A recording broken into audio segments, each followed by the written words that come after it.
Je vais vous expliquer aujourd'hui comment on détermine l'état des ports dans un protocole Spanning Tree.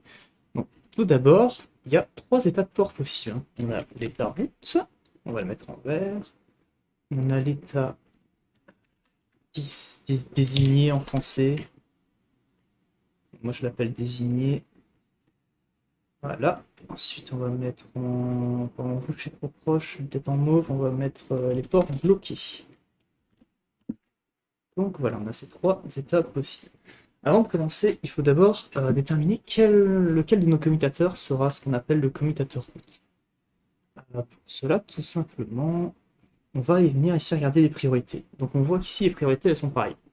On imagine par exemple ici la priorité ça aurait été juste 106, ce qui n'est pas possible, je crois, vu qu'on fait des sauts de 4000 bits, mais c'est pas grave. Bah, ça aurait été le switch 3. Bon, ici les priorités elles sont identiques. Ah, sympa Paint.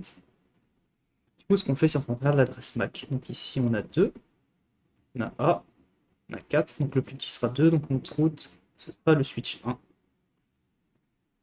Donc le switch 1 qui se trouve ici, ce sera notre commutateur route. Donc une fois qu'on a ça, on va regarder les autres commutateurs et on va essayer de trouver les ports racines. Donc les ports racines, ce sont les commutateurs qui ont un coup de chemin le plus court vers le commutateur racine. C'est un peu compliqué dit comme ça, mais voilà. Donc il faut savoir qu'ici, nos câbles ont chacun une valeur. Donc celui-là, ce sera 2. Non, ce sera pas 2, ce sera 100, pardon. Celui-là, ce sera 19 de valeur. Celui-là, ce sera 4. Et ça, ce sera 2. Donc ici, par exemple, on a une connexion gigabit des pointillés, comme ça, donc ça a une valeur de 2. Ici, on a une connexion d'une valeur de 19. Et finalement, ici, on a une connexion d'une valeur de 4. Donc en partant de switch 3, le chemin le plus court, c'est pas forcément celui qui prend le moins de sauts, parce qu'on voit qu'ici il coûte 19. Donc on va plutôt prendre celui qui fait 4 plus 2, 6. Donc ce sera celui-là le port route pour le switch 3.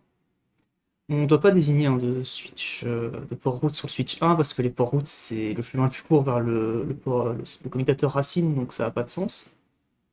Donc ensuite le switch 2, le chemin le plus court, bah, c'est 2 hein, tout simplement, donc ce sera ici. Sachant que j'ai mis des flèches ici, c'est pas besoin de flèches. Ce qui peut aussi partir en arrière et faire tout le tour. Donc une fois qu'on a ça maintenant, on va faire les ports désignés. Donc les ports désignés tout simplement. Première astuce, tous les ports en face d'un port route sont des ports désignés. Ça c'est un port désigné. Ça c'est un port désigné. Ici maintenant, pour déterminer lequel des deux sera le port désigné, en fait, le port désigné ce sera le port qui est sur le commutateur qui a la plus petite priorité. Donc ici, bah, on sait déjà que c'est switch 1 qui a la plus petite priorité. Ce sera un port désigné. Et finalement, les ports bloqués, c'est tout simple, c'est tous les ports qui restent. Donc voilà. Et si on veut répondre du coup à la question ici-bas, quels sont les ports bloqués? F01,